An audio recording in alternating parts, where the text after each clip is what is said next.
For nearly 2 decades, Dr. Regina Benjamin has seen in a very personal way. Thank you. It's kind of hot out here. It is.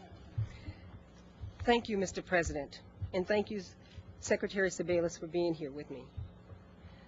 I am honored and I am humbled to be nominated to serve as the United States Surgeon General. This is a physician's dream, but for me, it's more than just a job. Public health issues are very personal to me. My father died with diabetes and hypertension. My older brother and only sibling died at age 44 of HIV-related illness. My mother died of lung cancer because as a young girl, she wanted to smoke just like her twin brother could. My Uncle Buddy, my mother's twin, who's one of the few surviving black World War II prisoners of war, is at home right now on oxygen, struggling for each breath because of the years of smoking. My family's not here with me today, at least not in person, because of preventable diseases. While I cannot change my family's past, I can be a voice in the movement to improve our nation's health care and our nation's health for the future. These are trying times in the healthcare field, and as a nation, we have reached a sobering realization. Our healthcare system simply cannot continue on the path that we're on. Millions of Americans can't afford health insurance, or they don't have the basic health services available where they live. I went back home to Alabama as part of my obligation to the National Health Service Corps.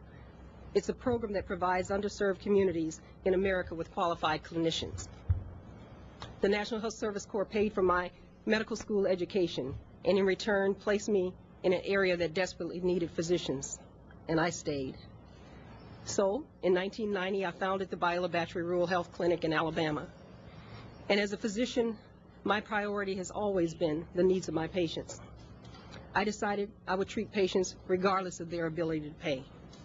However, it's not been an easy road. As has been explained, hurricanes and destroyed my office and devastated our community. And for years, I've worked to find resources to sustain a doctor's office that treats patients without health insurance or the ability to pay out of their pockets. It should not be this hard for doctors and other healthcare providers to care for their patients.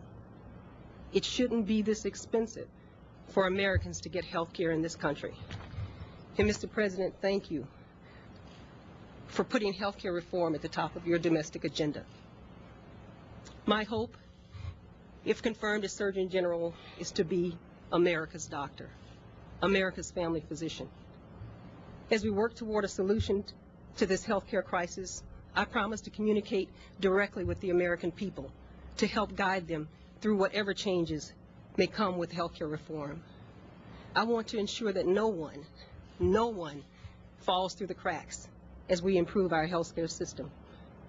I will also work to shine a light on the inspiring work of the 6,200 members of the U.S. Public Health Service Commission Corps.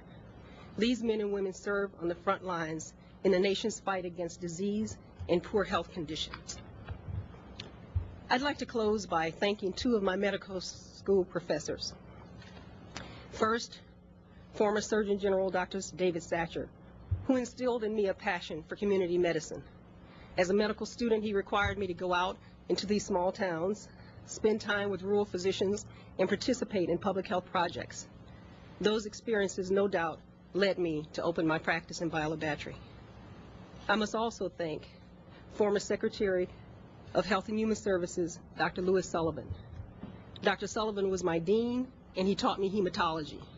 But more importantly, he taught me leadership. From him, I learned how to impact policy at the federal, state, and local levels to help our patients and to help our community. I'm indebted to both of my mentors.